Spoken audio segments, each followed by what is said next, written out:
Good evening, everyone, and welcome to the August 2024 meeting of the Omaha Public Power District Board of Directors. Thank you all for joining us in person at the Omaha Douglas Civic Center and remotely via WebEx. I hope you and your loved ones are staying safe and healthy. With me in person today are my fellow board members, Amanda Bogner, Mike Kavanaugh, Matt Core, Sarah Howard, Janice Molhoff, Craig Moody, and Mary Spurgeon. We also have President and CEO Javier Fernandez, Steve Bruckner, our General Counsel with the Fraser Stryker Law Firm, and members of our board meeting support staff. OPPD's executive leadership team and subject matter experts are also participating in today's meeting in person and via WebEx. Additionally, we currently have about 5 members of the public in person at the Civic Center, and we have 17 attendees on WebEx consisting of OPPD employees and members of the public. Thank you for joining us this evening. I will now ask a member of OPPD's physical security team to provide the safety briefing for our location and for Javier Fernandez to provide other safety reminders. Welcome, everyone. We'll start off with a quick safety briefing. As we know, the emergency exits are on either side of the room. If we had to leave the room and go outside, we would use those exits. In the event of extreme weather, we'd use those exits and go down in the parking area, following the deputies down that way. There are also fire suppression and first aid materials located at both those exits, and we also have some additional first aid materials in the back. If anybody needed any assistance, please just go ahead and get a hold of anybody here from OPPD and we'll get you help. Always watch out for any type of environmental hazards. We have some trips and falls hazards here in the room, so definitely be careful of that. Luckily, I don't think we have any extreme weather coming our way, so we should be good there. And then finally, have a great meeting. Thank you, Josh. Really quickly on the psychological safety, there are 5 pillars for psychological safety that we constantly remind our employees and our stakeholders to keep in mind. And the one that I focused on Tuesday was respect. Coming into the table with a shared understanding and shared sense of respect for each other before you even begin a conversation is critical for us to have a psychologically safe environment. I also mentioned the cybersecurity threat.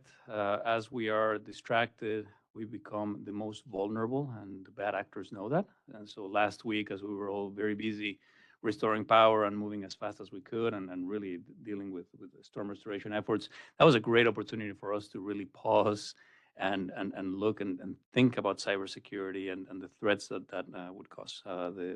We did see a spike on attacks.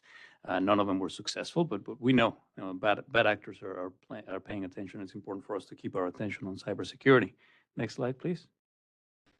Back to school. Many schools started session this week, especially elementary and middle and high school. So watch out for the hazards that this presents. Just the traffic patterns, the people in places where you haven't seen in the past couple of months, pedestrian traffic, etc. There's just a practice patience and good defense driving is important as we get used to the new routines.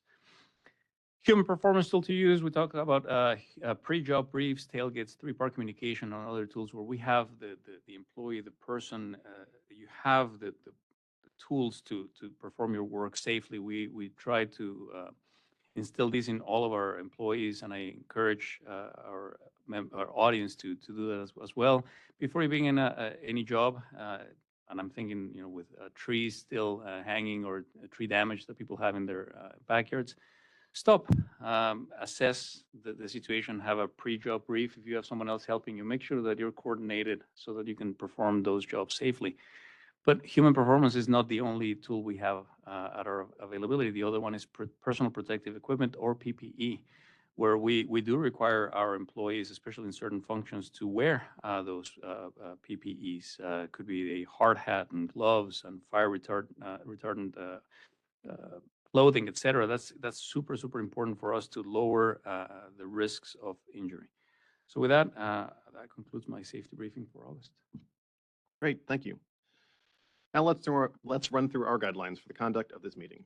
This regular board meeting will follow the agenda made available to the public on OPPD.com. The meeting is being conducted in person with WebEx conferencing and is being recorded. Our board meetings have public comment periods on the agenda. Comments made by all parties during the meeting are part of the official public record. After the introduction of action items, board members will ask clarifying questions from staff, and then I will ask for public comment. After public comment, the board will conduct its discussion of the matter and then vote. Also, before we adjourn, there will be an opportunity for public comment on other matters of district business. We will take comments in the room first, then via WebEx. For in-person attendees, if you wish to make a comment, please line up behind the microphone in the center of the room. Please state your name, address, and the name of any organization or person you represent. Each individual will be allotted 3 minutes per matter pending. To assist you, we will use the timer that is in the room. Ms. Lane will signal when you have 30 seconds remaining, as well as when time is up. If you have written materials, please deliver them to Ms. Lane. For WebEx attendees, if you wish to make a comment, please send the meeting host a message using the chat feature or utilize the hand raise feature. Detailed instructions can be found on the OPPD website at the link shown on the screen. When I call on a member of the public to speak, please affirm that we can hear you before you begin your comments. Please state your name, address, and the name of any organization or person you represent. Each individual will be allotted 3 minutes per matter pending. To assist you, we will use the timer on screen and signal when you have 30 seconds remaining, as well as when time is up. If you have written materials, please email them to corporatesecretary@oppd.com, and they will be received on our behalf. For all attendees, please direct your comments to me. I will either respond to you directly or defer response to another board member or officer of the district. The board values and welcomes civil, respectful, clear, and concise communication from the public. During public comments, speakers should refrain from repetitious, profane, or irrelevant comments. Speakers shall refrain from polling the board, as such vote is not on the agenda and is prohibited by law. Ms. Lane, will you please take the roll call? Director Bogner, Here. Director Kavanaugh, Here. Director Core, Here. Director Howard, Here. Director Mulhoff, Here. Director Moody, Here. Director Spurgeon, Here. Director Williams. Here. Notice of the time and place of this meeting was publicized by notifying the area news media, by publicizing same in the Omaha World Herald, OPPD outlets newsletter, oppd.com, and social media, by displaying such notice on the arcade level of Energy Plaza, and by emailing such notice to each of the district's directors on August 9, 2024.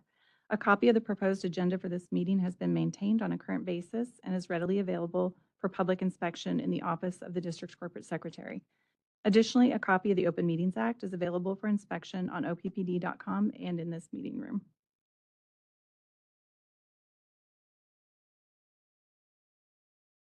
The consent agenda action items are as follows. Item 6, approval of the May and June 2024 financial reports, June 2024 meeting minutes, and the August 15, 2024 agenda. Item 7, award RFP number 6149, Fall 2024 Transmission Construction, Resolution number 6656.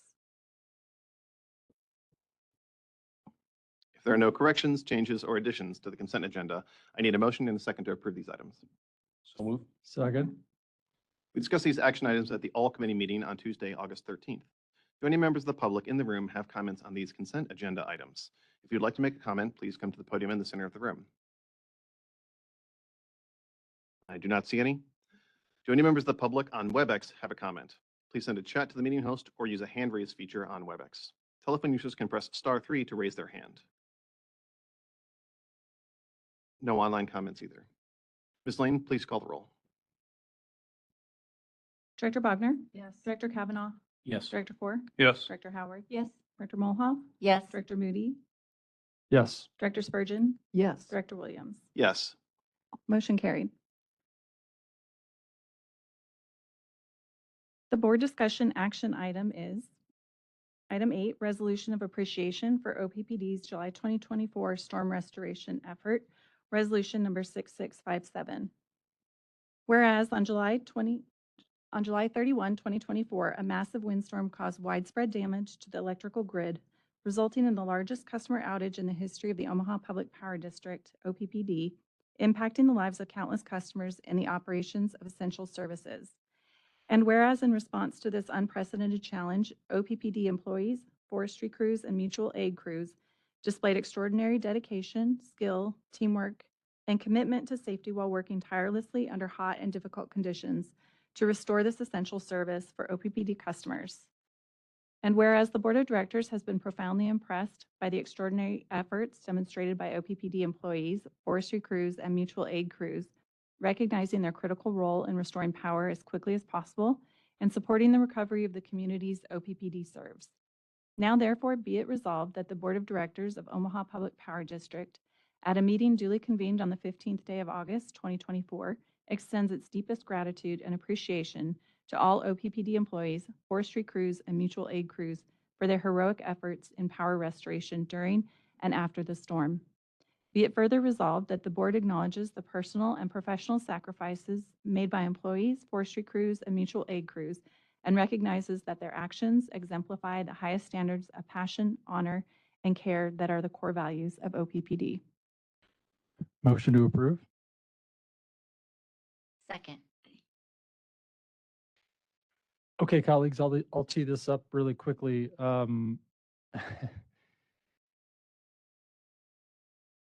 What an event we've just experienced. And I think it goes without saying, you know, as I read the resolution, gratitude and appreciation are, for me, front and center after watching the mobilization of people and resources in this community, unlike anything we've ever seen before. It was just exemplary, and the way that the organization immediately mobilized, was prepared to deal with it and dealt with it in ways that I don't think any of us really expected, you know, something of that nature. We set what I would describe as all of the wrong records, right? More damage than we've ever seen, more mutual aid crews than we've ever needed. So I'll just say that, you know, from my standpoint, I had the distinct opportunity to be at a few sites where mutual aid crews were headed out. I toured the district extensively, trying to get a sense for the damage. I was at cooling centers, and time again, I interacted with people who were amazing in their interactions with the public and the way that they engaged in helping this community respond to something that was so significant and tragic. So on behalf of the board, thank you. I welcome colleagues, any comments that you have as well. Thank you. I'll echo everything that Director Moody said, and then add in thank you to all the families of those folks that shared everybody with us for that time, and add that the work hasn't stopped. Right, you know, public facing wise, all the power's back on, but there is continual work that has to keep going to get back to what it was pre-storm, and for that. I feel wholeheartedly what is stated in the resolution. I am profoundly impressed every day by OPPD employees and the nature of the folks and the attitude of the folks here. So thank you to everyone for that.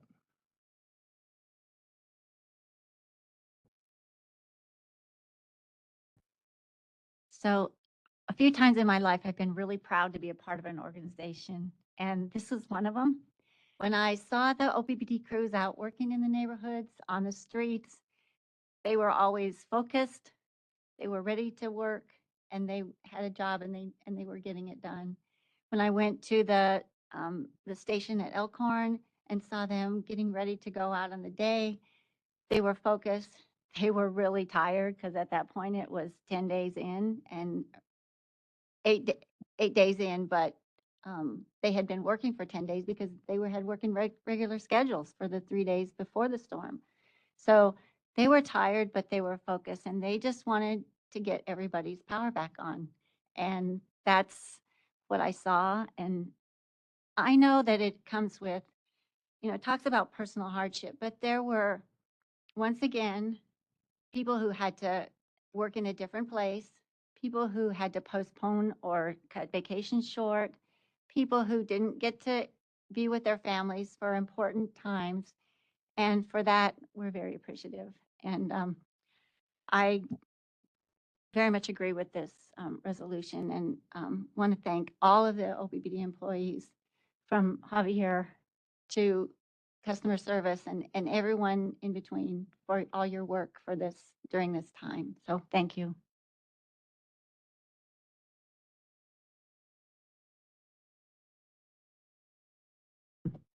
Well, I will echo my thanks and appreciation. And yeah, that word, profoundly impressed. That the crews worked 16-hour days, 6 a.m. to 9 p.m., and then they had dinner. And many of our mutual aid crews were housed in other cities because there were no rooms here in Omaha because of the widespread outage. So there's another 40 to 60 minutes of travel before they get back to the work site. and the employees who were dealing with damage at their own homes, power outages at their own homes. Uh, I had the honor earlier in the year of touring one of the service centers. And so we see the frontline crews out on the road, but they are backed up by the supply chain people and the communications people and the planners and the supervisors and the mechanics, all of those entities that keep the work going and problem solve behind the scenes. I, I may take a story, maybe you were going to relate this story, Javier, but the, the mutual aid crews worked so long and so hard, they didn't have time to do laundry. So they said, could they have some help with their laundry? I was with one of the vice presidents at an offsite event, and he said, well, this is a first. I've gotten an email asking if OPD employees could help do laundry for the mutual aid crews. So, what a way to care for and respect the people that we have that have so graciously responded to our request for aid. So, and that all this work was done safely. I think that is huge. You look at some of the photographs that were sent to us. Oh, what a mess. What a tangled mess, lines and trees and everything. So it was just pretty astonishing. So thanks to everyone across the organization. If they weren't helping with this, they were doing their everyday daily job of generating electricity and keeping things going. So thanks so much. Thank you. In addition to the others' comments that I certainly agree with, I want to add also that I'm particularly thankful for the fact there has been but no serious reported injuries to our employees or to the public, is my understanding as well. And that's certainly very important. And I'm happy to hear. Thank you. I also want to offer sincere appreciation to all of the employees, mutual aid crews, and everybody who was involved. This major event is now behind us, and we can reflect on how we did. And from the very beginning, I took shelter in a building that was not my home, and then emerged and was traveling home. And immediately, I got a call from Troy Vi to discuss something significant has happened. We are evaluating it, and we are going to figure out what the best steps are. This was within literally minutes of the event, the wind blowing out of town and staff beginning to evaluate what was going on. I inappropriately said, well, I'm driving and I see some lights on. It seems like there's probably not that much impact. I was extremely incorrect. As I drove home, I got to witness the devastation that had occurred to the trees and by extension, the distribution system. And it became obvious that Troy and the rest of the employees who were responding immediately were correct in saying this was a major event. We know that we need to mobilize everyone to respond and bring power back on. And so literally from minutes after the storm, the executives, employees, mutual aid crews, everyone was in action and doing what was necessary to begin restoration. I think the number was something like 120,000 people were restored in the first day. I mean, it was an extremely impressive number of restorations that happened immediately, only because staff was so ready from previous preparations and knew from their practice and planning what was necessary to get people back online as quickly as possible. Then we moved into the longer term restoration. And again was impressed when I got to visit the staging area with the mutual aid crews and the Papillion Service Center at how everyone was moving from preparation to implementation. And it reflects on the planning that we have all done, the budget, the presentations that we have received from executives over the years, recognizing the need for things like vegetation management and equipment on site that can be deployed quickly. So I think it did demonstrate that all of the planning and preparation we have done for this type of event was successful in bringing people back online, as Dr. Kavanaugh highlighted, without serious injury to employees or the public. There are certainly things that we will learn and we will do better in the future. And we won't have a comprehensive report today, but we will in the future, and the board will work with the executives and staff to understand what did we learn from this event and what can we do better next time to be even more prepared as part of our continuous improvement process. So I want to, again, just reiterate the sincere appreciation to everyone who's involved. It was a heroic effort, and I know that people have now gotten a chance to take a little bit of a break, much needed, even as more wind and rain and storms have come through since. Nothing on the scale of what happened on July 31st, but Again, it was a very impressive effort, and I think that's reflected in the number of community appreciation events for OPPD employees that will be happening over the next couple of weeks.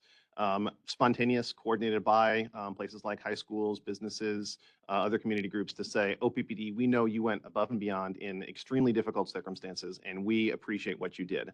So that is a reflection of how much everybody values electricity in our community, how important it is to our lives and businesses, and how well we responded. So thank you, everyone, for everything you did. I think this resolution is a small representation of what the board feels about our appreciation and our joy to be a part of a great organization like this. Director Moody, do you have any closing thoughts? With that, we will take comments from the public in the room on the resolution of appreciation for the response to the July 31st storm.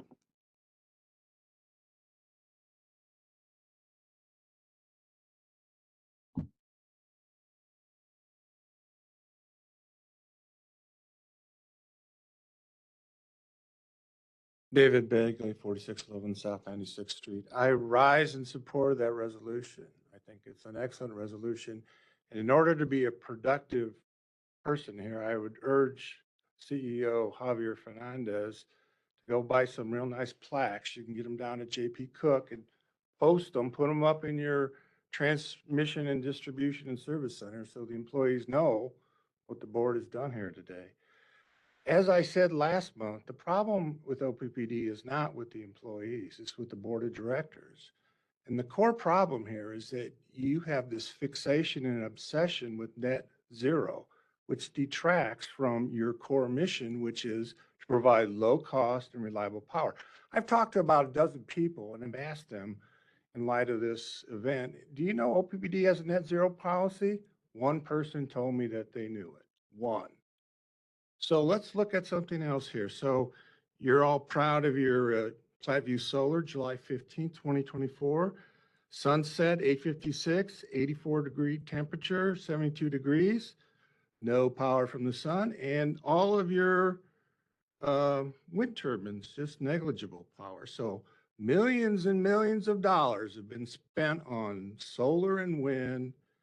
And on top of that, wonderful federal income tax credits for the developers and not an ounce of energy for OPPD. That, ladies and gentlemen, is failure. So I sent a request, open records request to Fraser Stryker Law Firm, asked them how much was spent on forestry and tree trimming, got a prompt response from Troy Meyerson. Thank you, Troy.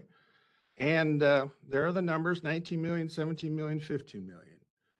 And I saw in your committee report, it's increased 5x over the last 10 years. Well, it's still less than 2% of your operating expenses for the last 3 years. Obviously not enough. And in my little discussion with Director Craig Moody on August 6th, he readily admitted that OPPD had not done a good job in hardening its infrastructure. Again, you're all fixated on net zero and you're not focusing on what you're supposed to be doing. So again, OPPD has a statutory duty to provide reliable power. Wind and solar are not reliable. They are intermittent. Part of the duty of reliable power is to keep OPPD's easements clear of trees. I drive on 96th Street every day. All sorts of trees infiltrating, invading your easements. I was out on Harrison and West Maple, same deal. Part of OPPD's duty of reliable power is to harden its infrastructure and mitigate. Yeah, this was a huge event, but if you would have done the mitigation, it would have been smaller. It wouldn't have affected as many people. That's the lesson here. So again, the board needs to follow Nebraska law. Thank you very much. Are there any other comments about this resolution in the room? Are there any comments online? I'm sorry. Thank you. Apologies.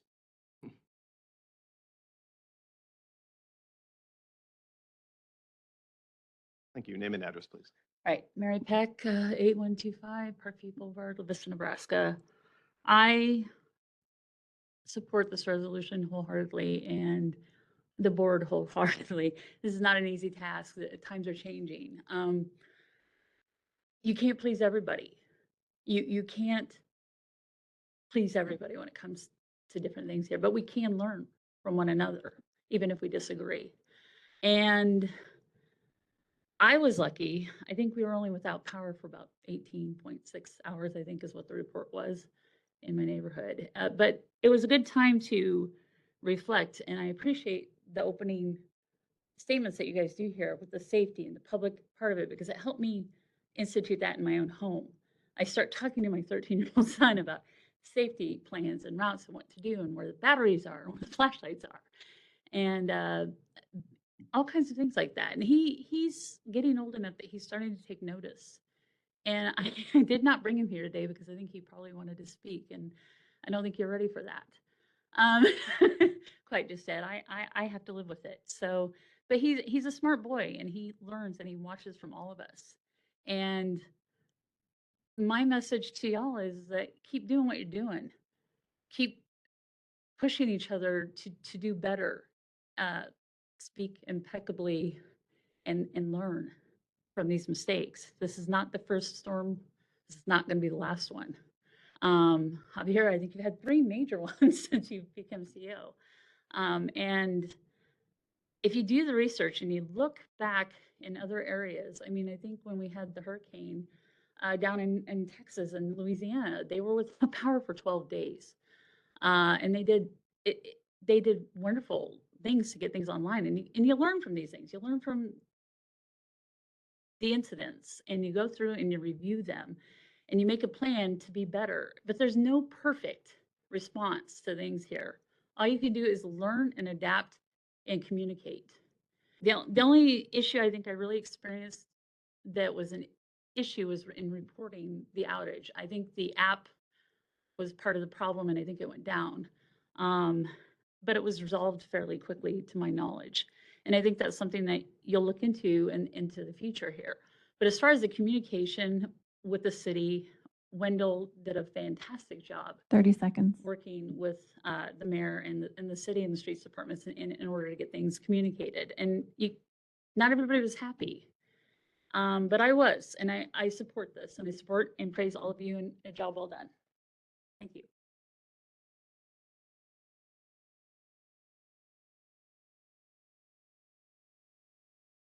Thank you. Are there any additional comments in the room?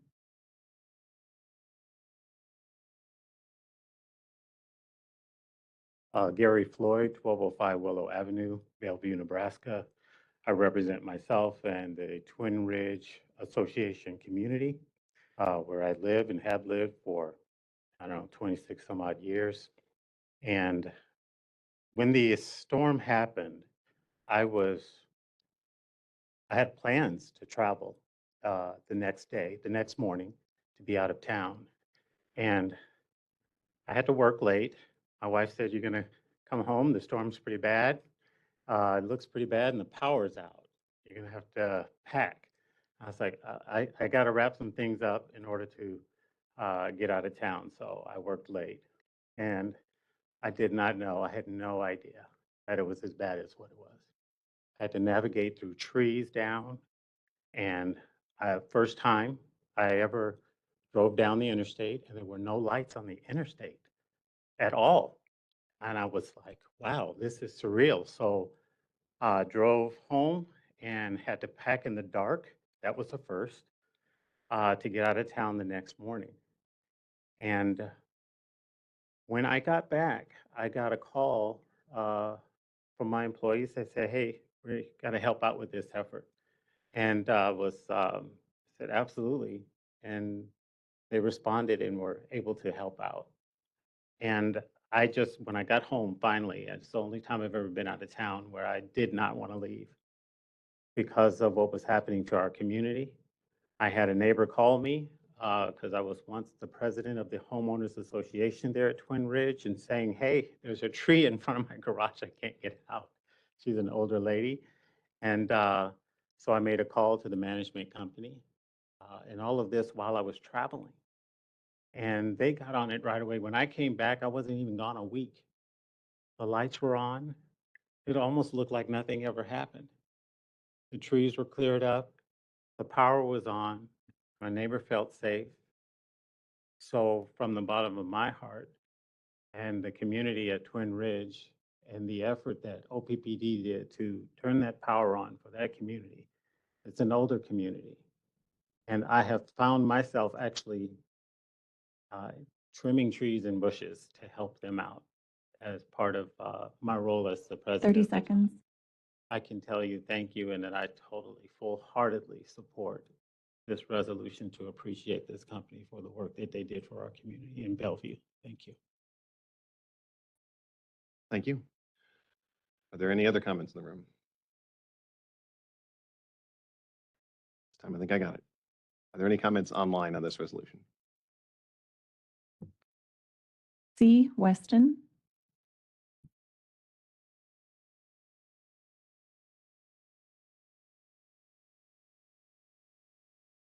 To say, if Yep, we've got you. Name and address, please. Cheryl Weston and 1124 Pacific Street, Omaha, Nebraska. I'm speaking on behalf of myself, and I am also a member of the North Omaha Coal Plant Ad Hoc Committee. And I wholeheartedly do support the resolution. Felt like we were one of the fortunate ones who were able to get the service back on in a relative short time for all of the tremendous problems that had been created. So I support that resolution, and there are many others who are not able to be on this morning this time, but also support those who were working and taking chances, trying to connect us to get back on. And if I only had to say one thing, which I had to say one thing, is the ideal when you called to check if you had a phone that was working, you were able to call to see how much service was out and where it was at. But it would say then go to www. And I was like, it's kind of hard to do that with no electricity on your internet service.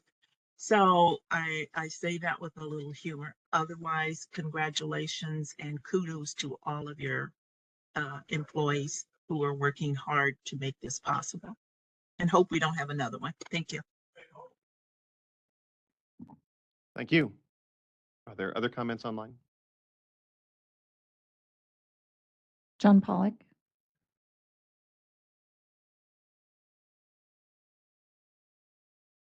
John Pollock, 1412 North 35th Street, Omaha.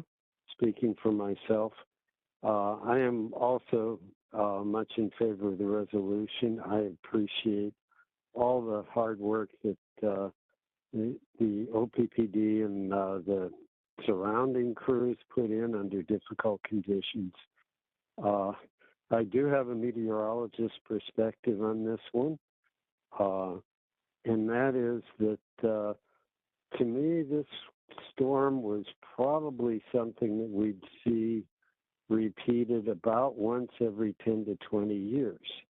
What happens is that the populated area has gotten larger, the trees have gotten larger in the interim, and we get these windstorms in the 70 to 90 mile an hour range occasionally, and they take out all the weak trees and all the weak branches and trees that were damaged in the last storm and have some branches that are ready to go by the next one.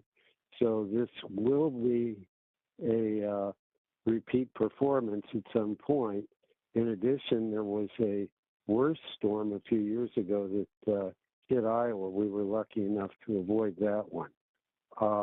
What I am simply wondering is if there is a way for OPPD to work with the city and county to raise awareness, particularly about silver maples. Any tree will suffer damage if the wind is strong enough, but silver maples are a particular hazard. There are a lot of them around the city, and I just wish there was something we could do to raise the public awareness that these trees are just simply a looming hazard to you, your neighbors, and your electrical supply. Thank you.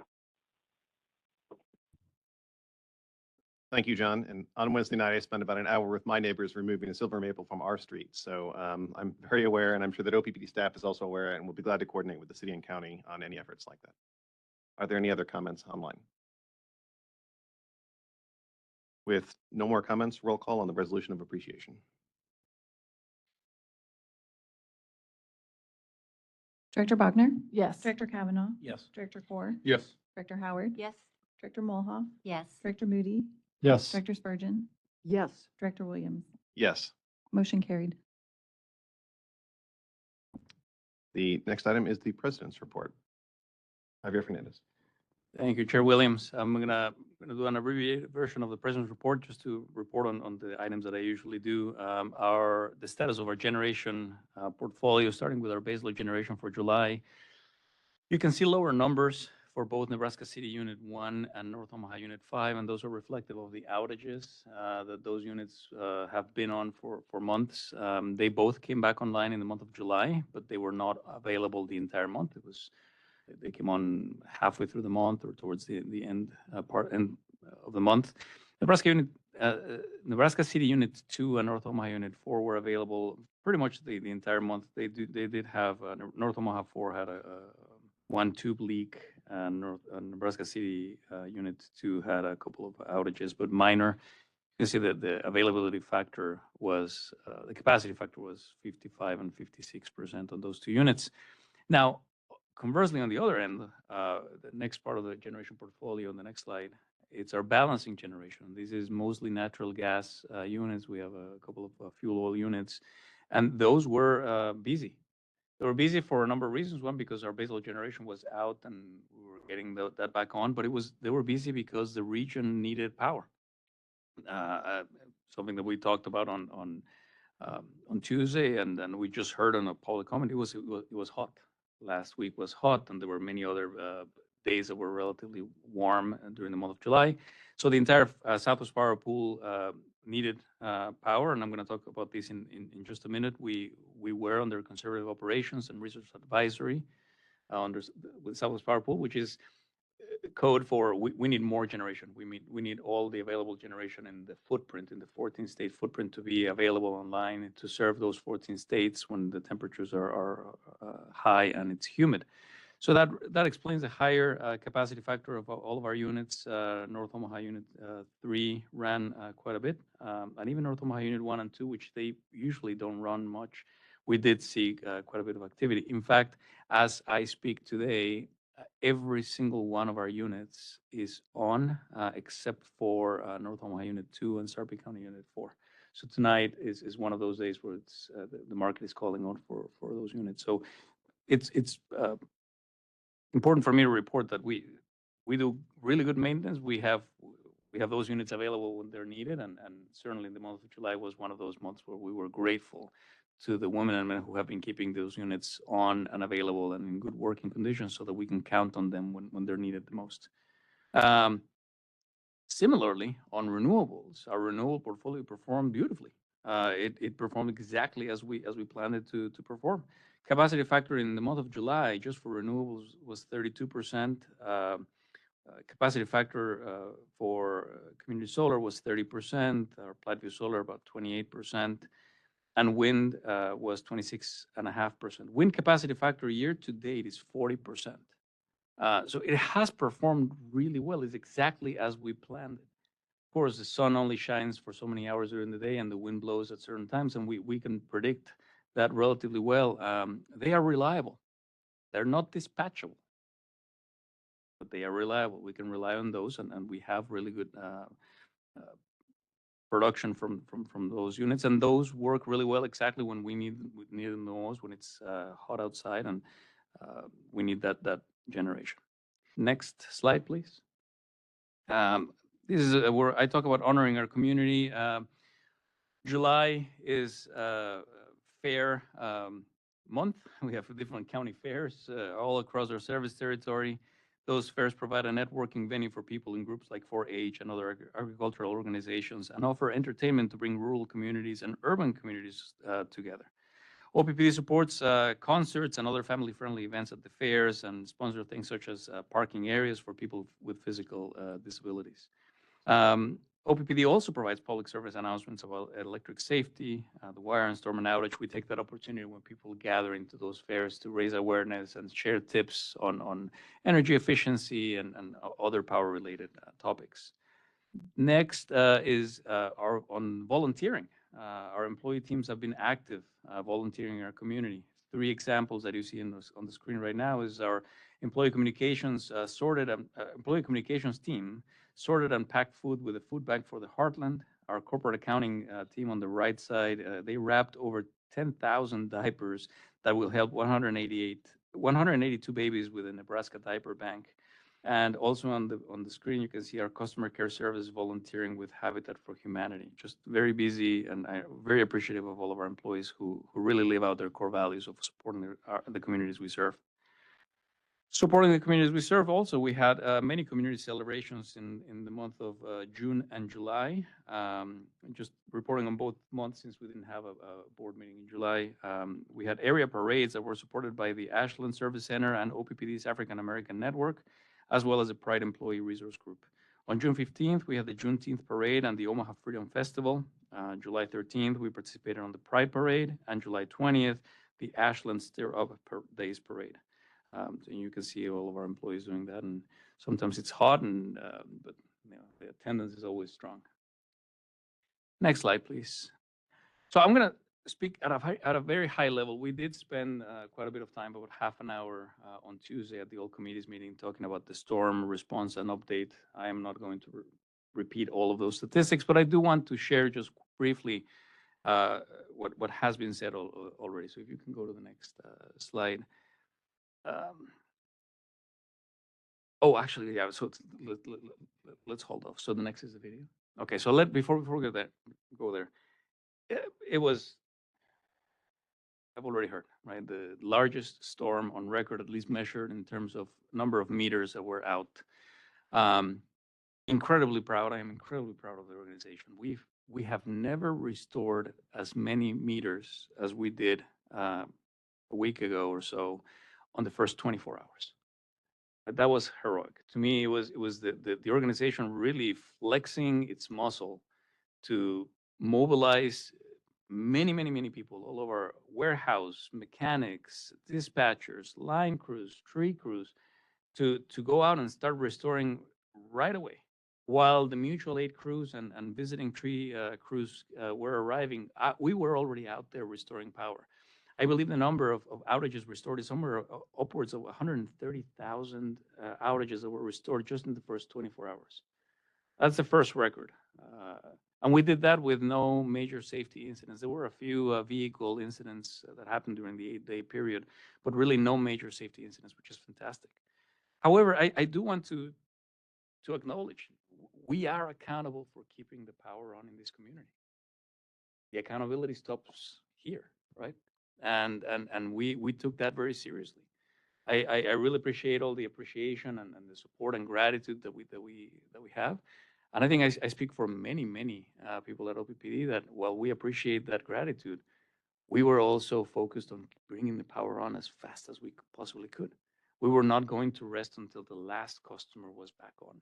And you could see that in the spirit that was mentioned earlier. In 6 a.m, day 5, we're in the staging area. People are tired. They've been working 16-hour days for 5 days in a row.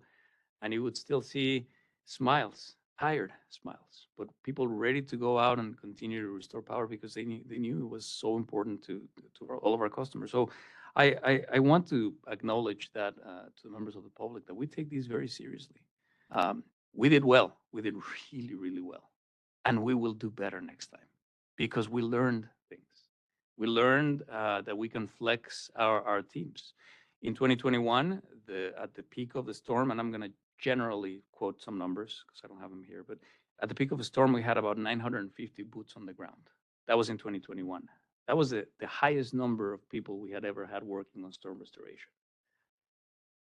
One of the things that we have to be careful about is not just bringing more people, and the more people we can throw in, the better we are. We have to be very careful about safety. Our operators get very worried about not having too many crews working on top of each other because you have to remember they're bringing power on, they're restoring power, and then they're energizing lines. And when you're doing that too fast and you have a crew working on one block and then another crew working in the block behind it, it could create dangerous situations. So we have to be very careful about bringing crews in enough that we can do the restoration as fast as we can, but also not too many that we cannot do these in a coordinated and safe manner. In 2024, this storm, we pushed our teams. We have learned many things, and we were able to safely bring in more boots on the ground to do work faster without ever compromising that safety. Our ability to coordinate with our dispatchers, our operators, our bird dogs, which are experienced employees or retirees who are working and coaching the crews, was critical in us being able to bring 1,500 boots on the ground. Over 500 boots on the ground, 500 more people that we had in 2021. What we thought was undoable back then, we did it. And that helped us significantly, right? Get power back on as quickly as we did. Now, if you were one of the residences or businesses that were out on the seventh day, quickly is not the word that comes to mind. And I acknowledge that it's not ideal, and we will do better. You need to know that we spared no resource, and we worked around the clock to bring the power back to all of our communities as safely as possible. We're going to show a quick video, and this is the board just express their appreciation to the community. I would like to do the same thing for the community, and really an appreciation to the board. You stepped up, you field calls, and really routed those calls and pushed us to do better. And I want to thank you for that. We're going to run a quick video of appreciation, and then I'm going to talk about what went well, what we learned about the storm, what are the next steps. When hurricane force winds slammed into our service territory and left more than 221,000 customers in the dark, OPPD jumped into action. Field employees reported to outage sites. Customer care agents fielded thousands of calls with empathy and grace. OPPD's storm team responded quickly and decisively, calling mutual aid partners and contractors who showed up to help in unprecedented numbers. In a summer filled with 6 major storms and flooding, our team stepped up to its biggest challenge yet. Over 8 days, more than 1,500 field workers battled scorching temperatures and widespread damage to confront the largest outage in OPPD history.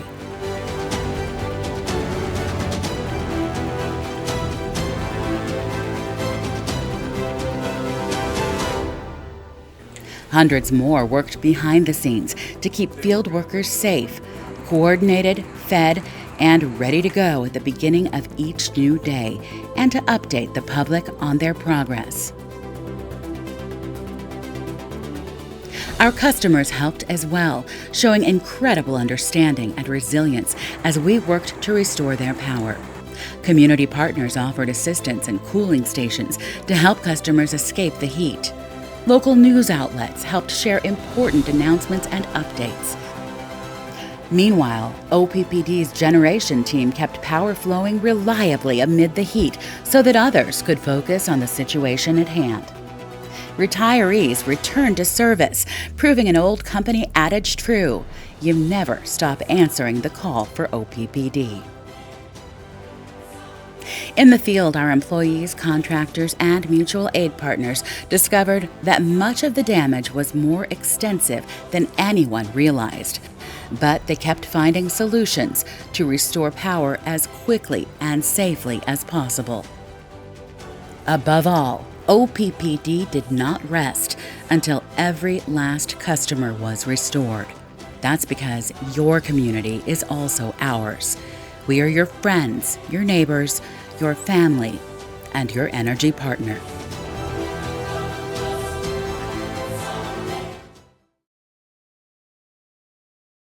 Thank you, Ms. Lane. What went well? I think we've talked about this. We scaled resources quickly. Just talked about going to 1,500 boots on the ground and meals and hotel rooms, etc.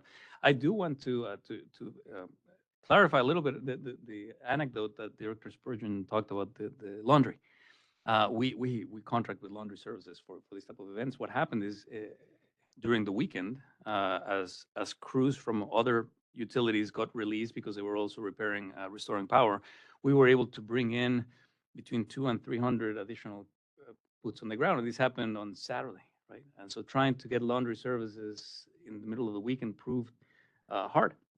That's when we said, okay, we may be able to get that, but we need to make sure that our crews are well taken care of. And we asked OPPD employees to volunteer, and we got many OPPD employees volunteer and said, I may work in accounting, or I may work in some other area that's not necessarily related to the storm, but I want to help. And it was inspiring to see not only our vendors in big laundry services do that, but our own OPPD employees volunteering and doing that for our crews. We again embrace the can-do attitude to solving logistical challenges. I just talked about the laundry. We talked about the boots on the ground. The circuit-based approach was effective at the storm's end because of the scale of resources and the nature of the restoration left. We were able to go out and look at the largest circuits first, triage, get as many people back with power, and then go down from there.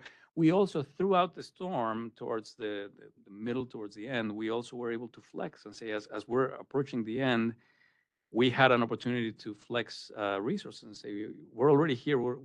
We can finish the job. We can don't send me in somewhere else because there are more customers on in a different part. We can flex that, and we were afforded that opportunity because we had so many boots on the ground that allowed us to finish jobs properly and restore entire lines.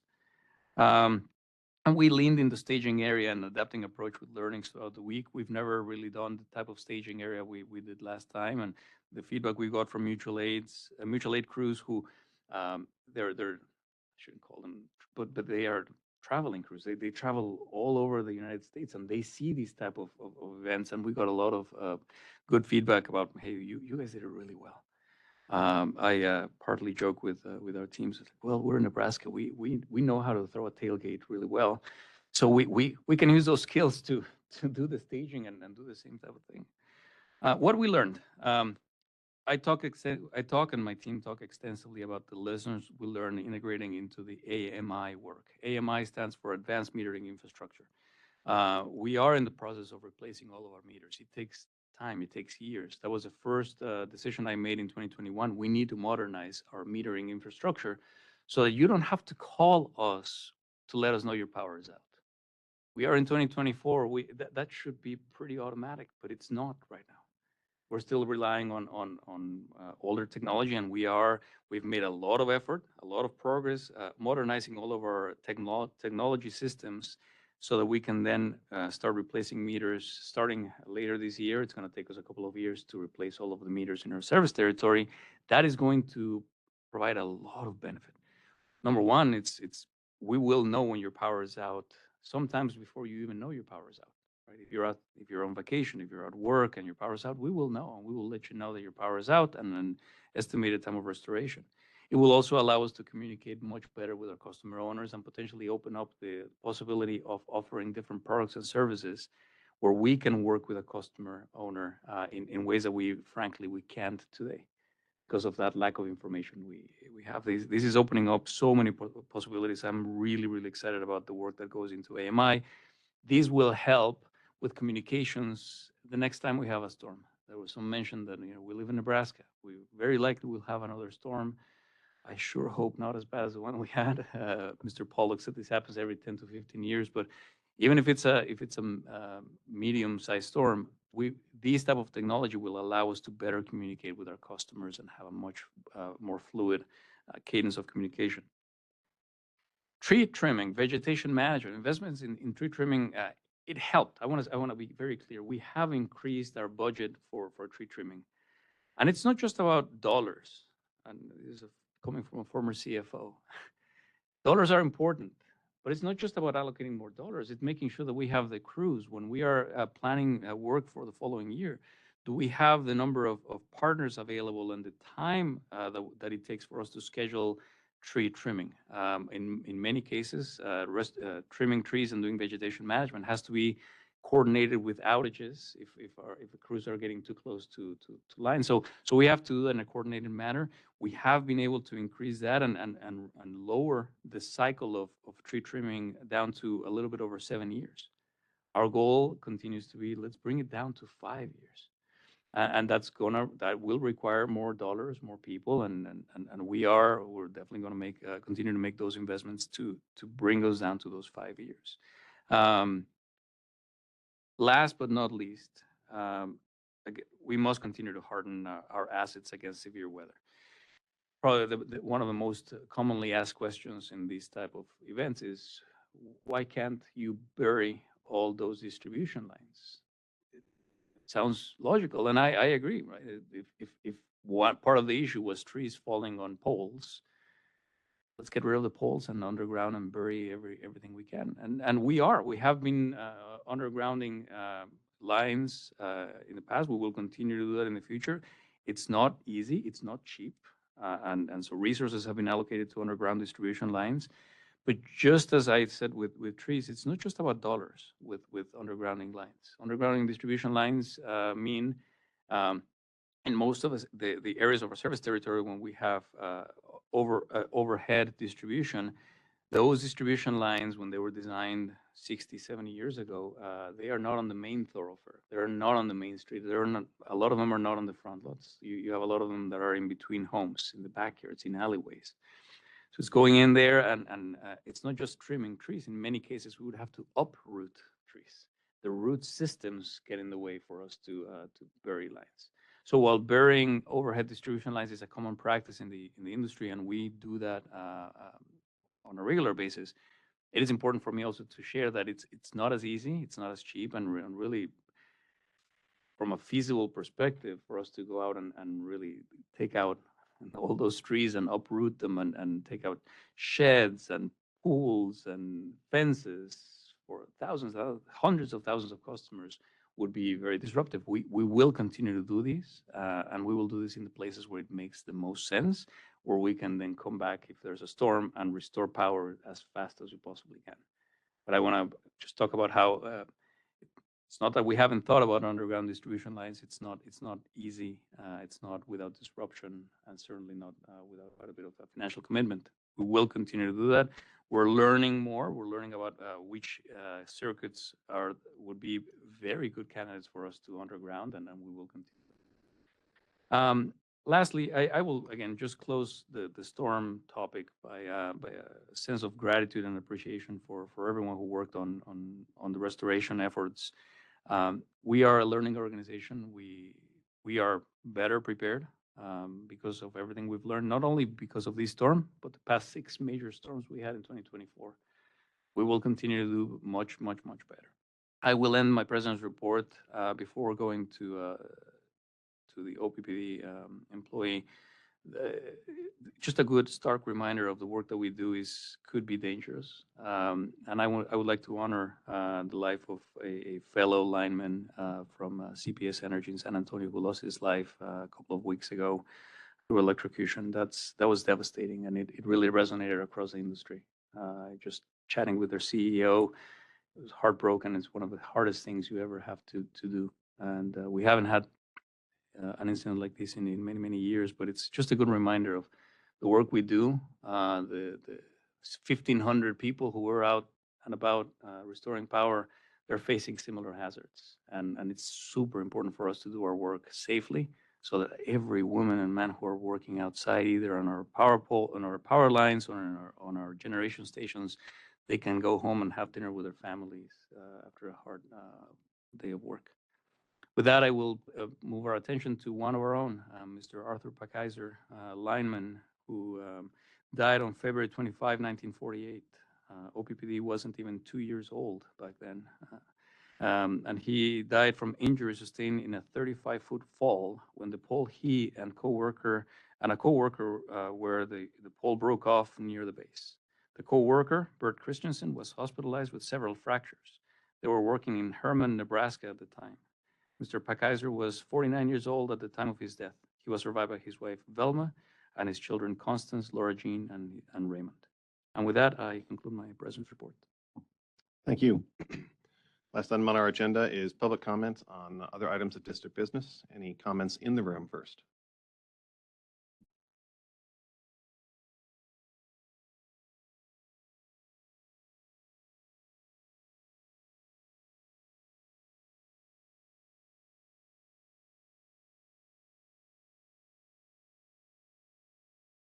David Begley, 46 Lowen South 96th Street.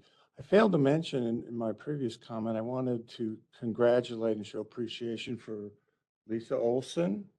Her slogan, OPPD cares and your energy partner, is really a stroke of genius, and it really paid dividends for you. Javier made some comments about the cost for hardening the infrastructure. Well, my response to that is this. You're wasting millions on net zero, solar and wind, and you've got a $1.5 billion budget. I think you can find some money to bury lines. So I've been coming to these board meetings for 36 months. And what has impressed me is a lack of seriousness, brazen lawlessness, and groupthink. On the issue of groupthink, Director Moody told me he hadn't read the best and the brightest, so I brought copies for all of you, free gifts from me. You set policy and sit atop a large public entity with nearly a $1.5 billion budget. It is serious business. People depend upon you. You're supposed to be smart, prudent, and follow the law. Instead, this board acts in the manner of the Brownell Talbot Student Council, obsessed with net zero to the exclusion of what's important. You've been duped by the green industrial complex. Net zero is your religion, and the law, facts, data, and science are all ignored on you. I met a local businessman and told him about, where I asked him, how'd it go with you in the outage? He said, well, he was spared. And I asked him and his coworker, do you know anything about OPPD's net zero policy? And he said, no, he didn't even know what net zero is. I've come across a dozen people, and only one knew what it was. So I had a little interaction with Director Moody on August 6th, and he admitted to me that OPPD had not done a good job in hardening its infrastructure. I also told him that, I told this guy, Director Moody feels that OPPD alone can change the planet's climate by achieving net zero by 2050.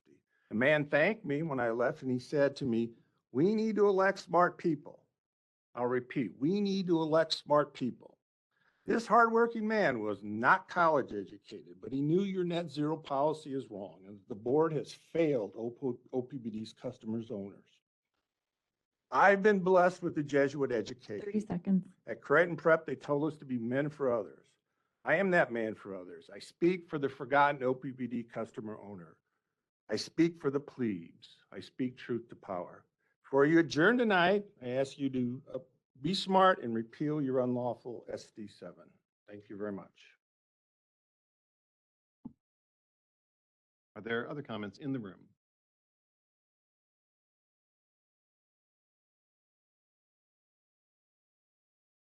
Hello, Jackie Petro, 1706 Casio Drive, Bellevue, Nebraska, and I will be representing myself.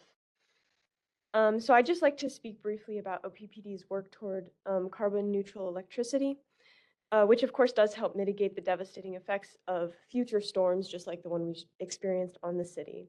As a young person, looking toward my own future as well as my siblings and my peers, a shift to renewable energy seems to clearly be a major step toward increasing our quality of life. As I'm sure many of you have experienced yourself, I often worry about whether we're building a healthy future for ourselves, as well as the people impacted in my own hometown when it floods, my friends throughout the area, when tornadoes hit 5 minutes away from where they're sheltering, and of course, the impacts of major storms like what just happened here. So, of course, this issue is important to me, as it is to almost everyone around me, which leads me to why I'm here today. So first of all, I'd like to express my gratitude for the work that this board has put towards this issue by setting that net zero goal and working now to set a goal for the shorter term. This is really valuable and of course allows for the much needed accountability in this process. In addition, I hope that my speaking here today can just serve as a reminder for the wide community support that there is for this board's work toward clean energy, especially from young people like myself. Thank you. Thank you. Are there other comments in the room?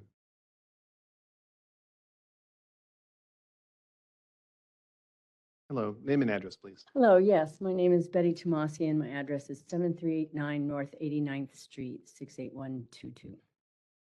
I am not a scientist. I don't have all the answers, but I know I was in fear for my life 2 weeks ago when I was driving through an inland hurricane to try to teach a yoga class, and that we can only expect more of the same extreme weather if we stay as a species on our current path, not trying to get to net zero. I know that I've read the last 13 months have been the hottest the planet has ever recorded.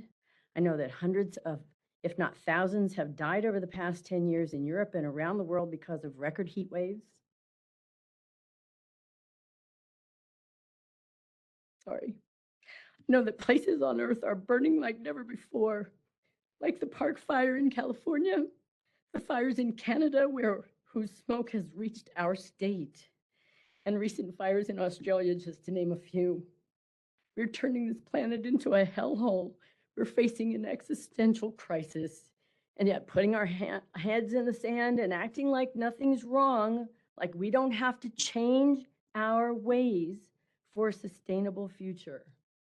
I would like to respectfully encourage the board and OPPD staff to continue to push for net zero emissions and proactive pollution reduction, perhaps by adding to its already beautiful portfolio as noted by the numbers, your percentages of power generation with wind and solar. We have a choice to continue to rely solely on fossil fuels and exacerbate the problems we're encountering, or we can be adults and ameliorate them. Thank you for your time. Thank you. Are there other comments in the room? Are there comments online? Cheryl Weston.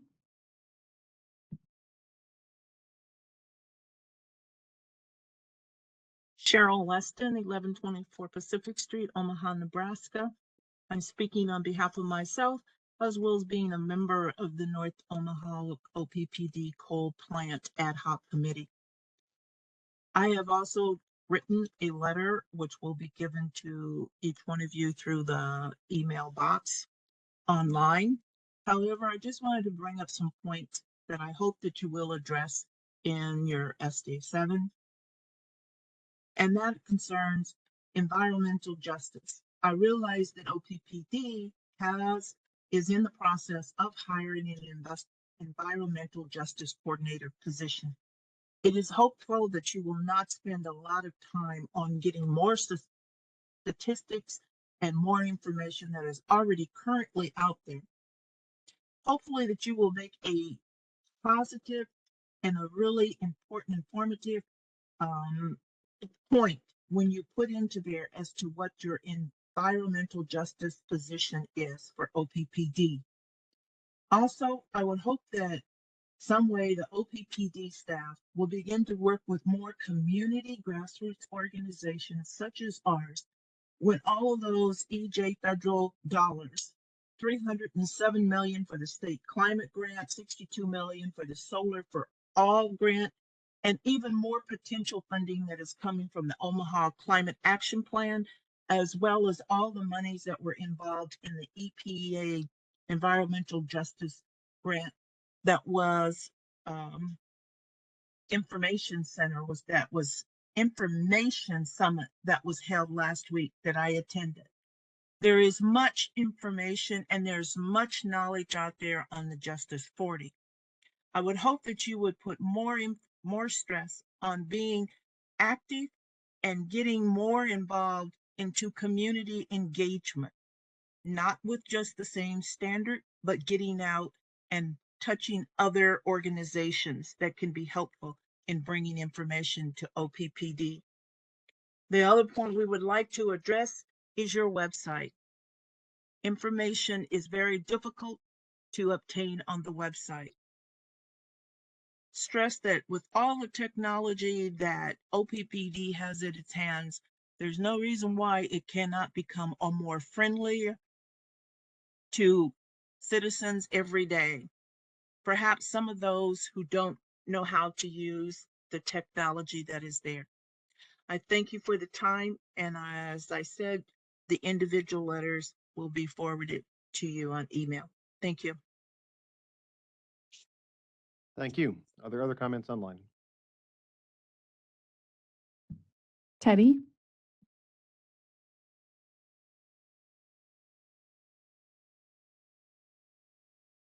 I'm speaking for myself.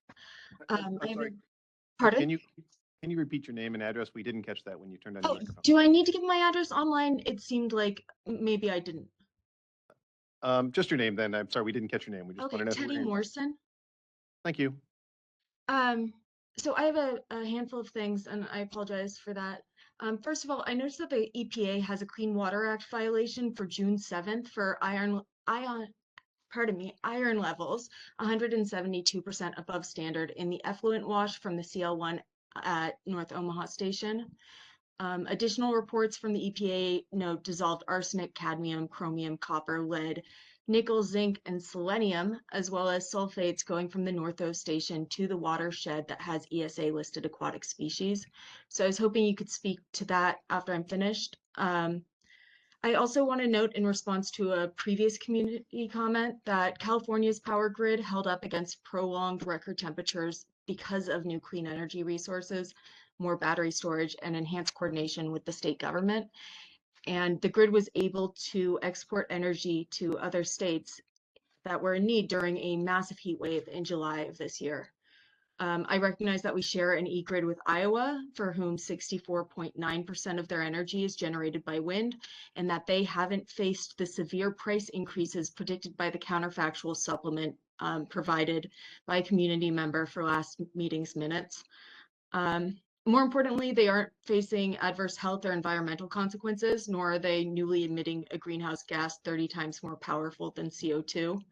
So I don't understand why we're building new facilities for fracked methane when we have a good example for sustainable infrastructure next door, while green power is cheaper than oil, gas, or coal, while huge strides are being made in storage capabilities, such as the development of sodium-ion batteries.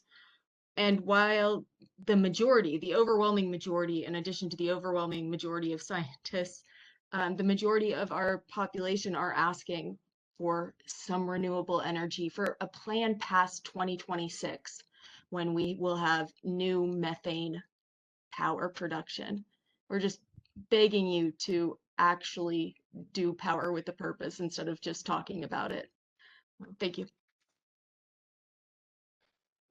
Thank you. You asked some real specific questions at the beginning of your comments. We have a board contact form. If you can put it in there, I don't think we were able to capture everything through the audio now, but if you submit a board contact form, we can get you more specific responses to the questions you asked at the beginning of your comments. Thank you. Are there additional comments online? John Pollock?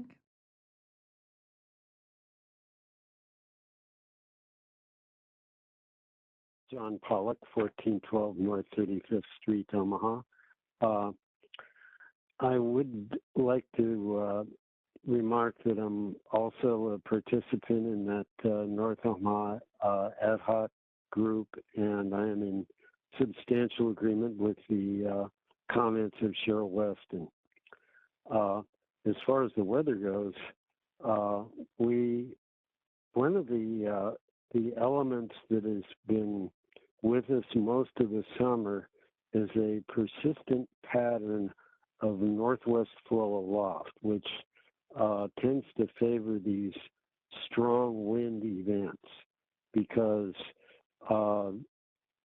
it provides a source of dry air aloft that's entrained into thunderstorms, and so that the precipitation coming out of them is cooled as it cools the air as it comes down, and it makes for strong outflow winds.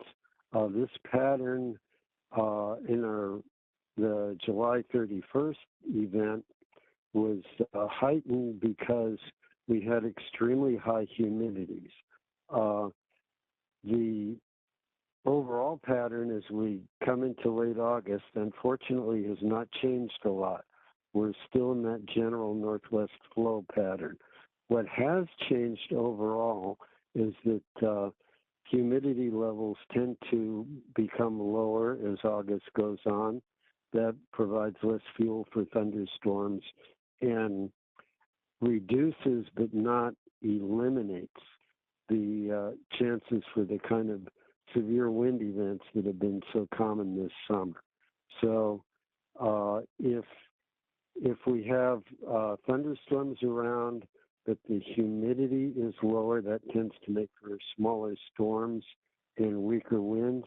But if we get into these situations where it's quite hot with high humidity, it is a setup for this kind of situation. So I don't see any real change in this pattern through the end of the month. However, about the next week, we are not looking at any major weather disturbances, so we will probably have a very low level of danger of any strong storms. After that, it's not really possible to say. Thank you. Thank you. Are there other comments online?